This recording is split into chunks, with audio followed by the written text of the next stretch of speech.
ملک کے دیگر شہروں کی طرح شہر اقتدار میں بھی خشک سخت سردی کا راج برقرار ہے۔ کئی ہفتے سے بارش نہیں ہو رہی ہے، جبکہ موسمی بیماریوں نے بھی سر اٹھا لیا ہے۔ سخت خشک ٹھنڈ کے باعث اسپتال نزلہ، زکام، کھانسی جیسے مریضوں سے بھر گئے ہیں۔ اسلام آباد سے عاشر خٹک ہمارے ساتھ موجود ہوں گے، جبکہ لاہور میں بھی اس وقت شدید سردی پڑ رہی ہے اور فوگ اور اسموگ کی وجہ سے جو شہری ہیں ان کو سخت پریشانی کا سامنا کرنا پڑ رہا ہے۔ وحید گجر ہمارے ساتھ موجود ہوں گے۔ تو سب سے پہلے وحید، آپ سے جاننا چاہوں گی کہ لاہور میں اس وقت موسم کی کیا صورتحال ہے؟ ایئر کوالٹی انڈیکس بتائیے گا کہ اس وقت کیا ہے اور فوگ کی وجہ سے کس قسم کی مشکلات کا سامنا ہے؟ وحید گجر سے لاہور کے موسم کی صورتحال ہم جانیں گے۔ اس وقت شہروں میں سخت سردی پڑ رہی ہے، شہر اقتدار میں کیا صورتحال ہے؟ عاشر خٹک ہمارے ساتھ موجود ہیں، پہلے ان سے بات کر لیتے ہیں۔ عاشر، بتائیے گا وفاقی دارالحکومت کا موسم کیسا ہے؟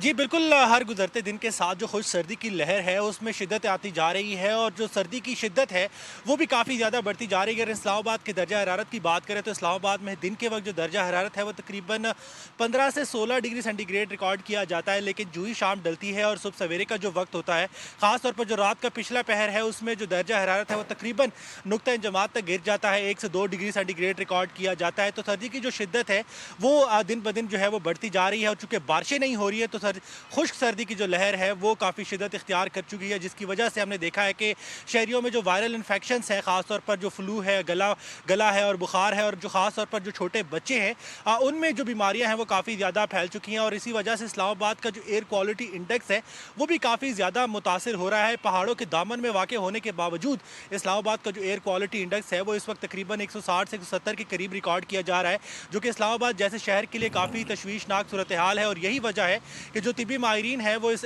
شہریوں کو احتیاطی تدابیر جو ہے وہ اختیار کرنے کی بار بار جو ہے وہ ہدایت کر رہے ہیں۔ جی ٹھیک ہے عاشر، ساتھ ہی رہے گا۔ وحید گجر بھی ہمارے ساتھ موجود ہے۔ وحید، بتائیے گا کہ لاہور میں اس وقت کیا صورتحال ہے اور دھند اور اسموگ کی وجہ سے شہریوں کو کس قسم کی پریشانی کا سامنا ہے؟ جی دیکھیں، شہر لاہور میں فوگ اور سموگ کی جو صورتحال ہے آج بہتر نہیں ہے۔ میں بتاتا چلوں کہ گزشتہ کافی دنوں سے جو ہے شہر کا مجموعی طور پر ایئر کوالٹی انڈیکس جو ہے وہ 200 کے قریب ریکارڈ ہو رہا تھا۔ آج اس میں اضافہ نہ صرف ہوا ہے بلکہ شہر کا شمار جو ہے آج تیسرے نمبر پر آ چکا ہے، اور مجموعی طور پر ایئر کوالٹی انڈیکس اس وقت جو ہے 250 کے قریب ریکارڈ ہو رہا ہے۔ اس کے ساتھ ساتھ شہر پنجاب کے مختلف اضلاع جو ہیں وہاں کی بھی صورتحال جو ہے آج تھوڑی سی وہاں پر خرابی جو ہے وہ دیکھنے کو مل رہی ہے فضائی آلودگی کے حوالے سے۔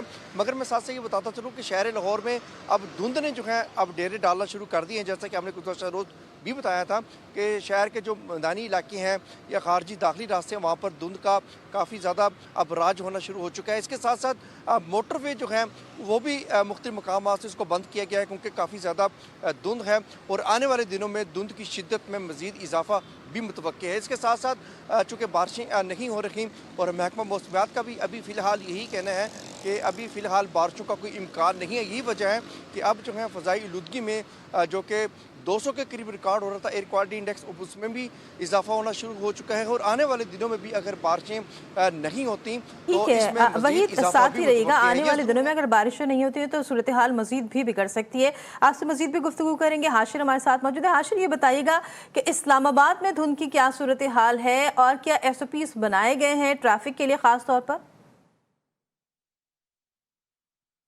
جی بالکل، دیکھیں اسلام آباد میں جس طرح لاہور کی صورتحال ہے یا پنجاب کی جو دیگر شہروں کی صورتحال ہے اس طرح کی صورتحال تو اسلام آباد میں نہیں ہے، لیکن ایس او پیز پر جو ہے وہ عمل درآمد ضرور کروایا جا رہا ہے، تاکہ خاص طور پر جو اسلام آباد کے مضافاتی علاقے ہیں وہاں پر جتنے بھی بھٹے ہیں اور دیگر فیکٹریز ہیں ان کے لیے خاص طور پر جو ہے وہ ایس او پیز بنائے گئے ہیں، اور ان ایس او پیز پر عمل درآمد یقینی بنانے کے لیے انتظامیہ کی ٹیمیں پے در پے جو ہے وہاں پر جا کے چیکنگ بھی کرتی ہیں، لیکن بظاہر جو ہے وہ اسلام آباد میں دھند کی خاص جو صورتحال ہے وہ دکھائی نہیں دے رہی ہے۔ جی ٹھیک ہے، تو وحید آپ بتائیے گا کہ جس طرح سے کہ ہم دیکھ رہے تھے کہ پنجاب حکومت کی جانب سے، انتظامیہ کی جانب سے جو ہے وہ سختی سے عمل درآمد کروایا جا رہا تھا، یہاں پر کیا صورتحال ہے اور خاص طور پر اسکول کے بچوں کے لیے ٹائمنگ میں کوئی تبدیلی کی گئی ہے؟